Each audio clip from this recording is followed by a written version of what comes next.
Hey, so good morning, good afternoon, good evening. This is Alan Burgos from the hashtag Walk with Lunch channel. Welcome and welcome back to our channel. Guys, if you are not yet subscribed to our channel, please do it so now so that you can be a part of this growing family. We are now 8,008 subscribers. Thank you so much, guys.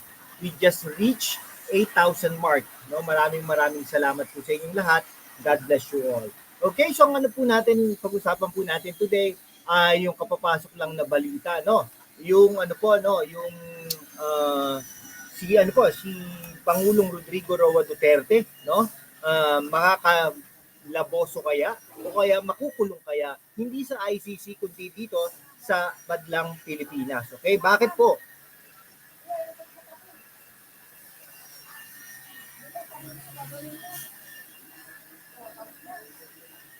Makakalaboso kaya si Pangulong Rodrigo Roa Duterte, no? Tingnan nga po natin kasi po si dating senador Antonio Trillanes ay idinimanda na, no? Idinimanda na si dating Pangulong Rodrigo Roa Duterte, kasama diyan po ang dating Special Assistant to the President at ngayon ay senador na si Bongo, no? Talagang they are facing plunder grab suits o no over Davao contracts to Bongo Clean. Bakit ngayon lang?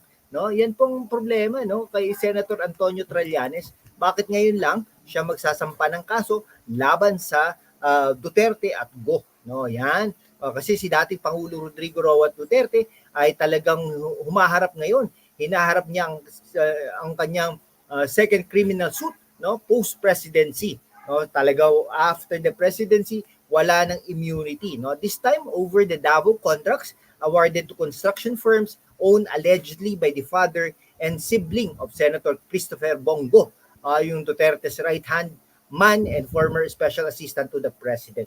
Okay? So ayon sa dating senador Antonio Trillanes IV, nag-file siya ng criminal complaints of graft and plunder against the Duterte and Go on Friday. Ngayon, no? July 5 before the Department of Justice. Bakit sa Department of Justice kaya? Bakit hindi sa Prosecutor's Office diyan sa Davao at therefore sa korte diyan sa Davao inihain ang kaso ni Pangulong Rodrigo Roa Duterte. Okay?